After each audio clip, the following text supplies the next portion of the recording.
Week 1 of the Reedsy sprint. Oh my gosh, guys. I am literally already tired. But I just really wanted to do like a weekly update video. I thought it'd be really fun. I think along with most everyone who's doing Reedsy sprint, I came from NaNoWriMo. It was actually really unfortunate for many reasons, but my reason being that I literally have only been doing it the past couple years. I had older siblings, so I grew up with it around me, but when I was actually able to do it and excited to do it has only been the last couple years. I really got into writing and got into writing pretty consistently, or at least consistently enough to do this challenge. And I had just started getting into the community and all that kind of stuff.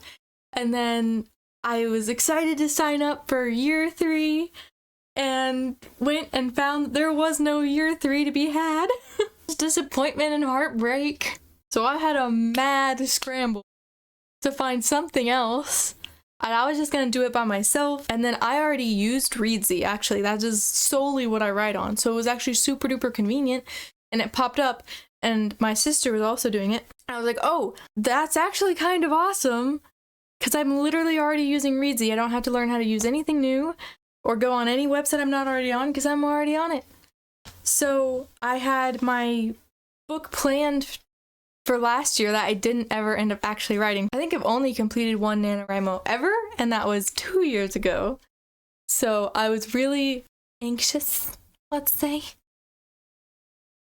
to even see if this was possible. I'm so much busier, and somehow that helps me more in a really weird way, because I'm busy all day and I'm working and I'm doing things, and then I'm thinking, oh man, what I really want to do is go home and sit down and just write and chill and relax. Whereas before I had so much time, it just felt like, oh no, I'll do it later. And it never gets done.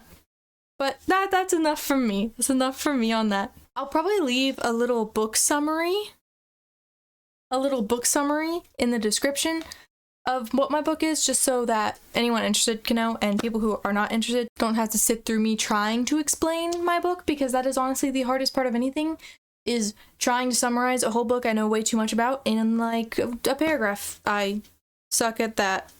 It's just impossible. So I'm gonna attempt it later and put it in the description. I'll get into stats at the end somewhere. But my week check-in, I have written something every single day. So I'm winning.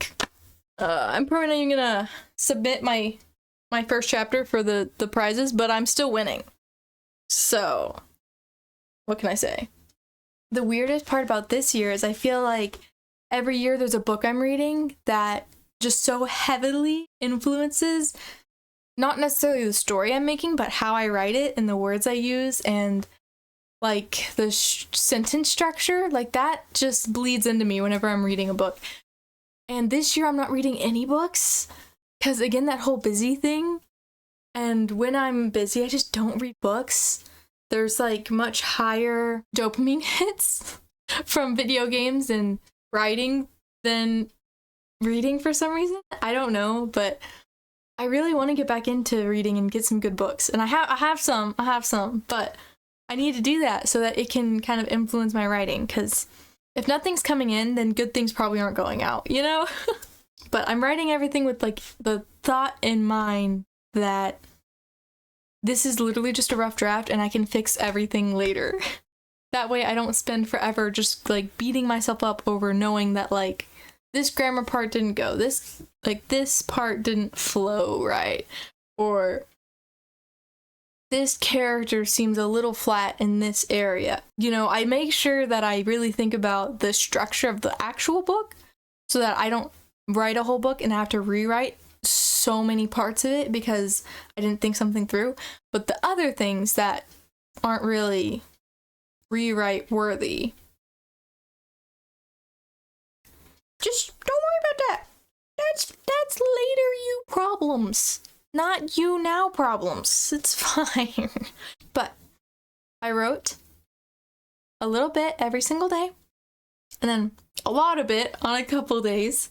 And I really have been enjoying this book and the characters and all the things. I won't get into it except for the description, but my book is told from the point of view of 5 different characters, which is way too many. I know. I just literally don't care.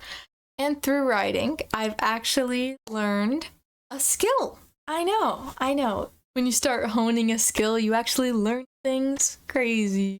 But with all these different perspectives, it becomes really hard when you're not writing a 120,000 manuscript. You're writing beginning 50,000, probably going to end up being more like 80. That's kind of the goal that I have for myself in this book. That really only boils down to about 4.5 chapters each for each character, even if you're stretching it. My chapters are usually like 3,000 to 4,000 words, so that's really not that many words and that many chapters to develop entire characters, character arcs, and different things. My characters definitely don't have the most growth. It's not a fantasy book. They're not off fighting dragons, none of that, but it's just kind of them living their lives, and they're learning things, and they're growing, and they're building relationships and breaking down others. And all of those things take time to not feel incredibly rushed or weird. So the thing that I've learned, which I know everyone learned back in middle school, but I learned about 2 days ago, is the art of, like, you don't have to write the chapter for something to have happened. Not all of the relationships and character building and all of that has to happen on screen, on page, in the scene. It can happen just because you said it happened. If you don't have, like, one thing in particular is my characters did not have chapter time to go on an entire date at the end of this chapter, but I really needed these characters to go on a date in between this person's POV and this person's POV. There needed to be a date, and this person's POV was already 2,000 words, and they'd already done so many things. It felt really weird to just then throw them on another date on a whole nother day, because that's the only way it would have made sense in the story at the time. And they had also just gone on a different date, and it felt really monotonous to throw them into another one just so you can see that they, in fact, are growing their relationship, and it's not going to come out of left field when they, like, start making things official or they seem closer. Because they have worked through the first date jitters, they have done all this, and I don't have enough page time to write all that. Well, I do, because with about 1,000 words at the end, they call them up and it's like, hey, do you want to go on a date on this day?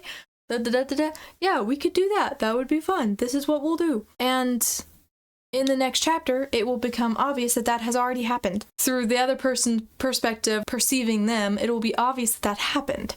And it's almost cooler because, like, you can see the difference. The reader, like, can feel the difference of them growing instead of just being like, I guess they're closer. I mean, I watched this scene, they're having fun, I guess. It's like, oh, even from the outside, like, they are closer, they're more comfortable with each other, and these things are happening. And you also get to feel how that other person's POV feels, because to them, they didn't go on the date, they don't know, but they're watching this and going, oh, that's different. And you will also be able to feel that and experience that in your own way. So I learned, all to sum up, I learned that not everything has to happen, like, on screen for it to still make an impact. Like, I always thought it was kind of just cheap for me to be like, no, it happened though, it happened, I promise. But sometimes it's better for it to happen off page, you know? But c'est la vie. All right, ready for the stats? Roll the stats. I think we're ready. At this very moment, we are at 32,000 words. So we're actually a little bit over halfway. I have just been writing when I wanted to write. And thankfully, I've been wanting to write every single day. I will probably lose steam, and the next few weeks, I'll probably only write a couple days, and things are gonna go downhill so fast. I already see it happening. But at the moment, we are doing pretty good, and we're more than halfway at 32,000 words. And let's see. I'm on, and I've just finished chapter 9. We just finished chapter 9. We're going on to chapter 10. We've gotten through our first act, our part 1, and we are on the last chapter of our part 2, actually. So we're doing incredible, and I've enjoyed it so much. Oh my gosh, because this is a book I've definitely been thinking about for a whole year. I created it for last NaNoWriMo, and then I've been thinking about it ever since, because I think I got 6,000 words in and never touched it again. I would read it and be like, man, this was cool. Not now, though. Psych, and I would just run away. So it's been incredibly fun to see the book come to life and see all these characters that I've loved for so long. 'Cause even if it's only been a year, which is quite small, my other books I've written were cooked up over 5, 6, 7 years. And this one was only 1, but it was a lot of the characters that I never got to use. Or a lot of the ideas where I was like, oh, that would be so cool, but I'm writing this other book that would make no sense for. I got to put all of those characters in this book. So that's just been so much fun, like getting to know them all.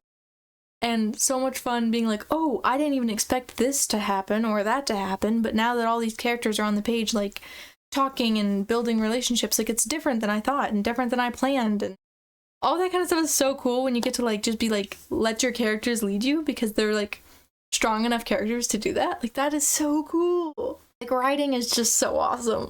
And like getting to see other people's, that's what I've been missing, is like not being able to see everyone else's. Like all their ideas and their characters and their mood boards and the Pinterest pictures, and I haven't gotten to see all that or share all that, so I'll share it. If somehow this gets shot off into the universe and people looking up Reedsy Sprint videos or NaNoWriMo videos or whatever, literally feel so free to tell me how your goals are going and how your book is going, and a description of the book would be awesome, but I'm just being nosy. I know I am. And all that in the comments, or, well, I don't really have anywhere to point you, actually. But thank you so much for watching, and I hope you guys will kind of come along with me with this so that I can have some writer buddies while we all go through this weird year, while we find something besides NaNoWriMo.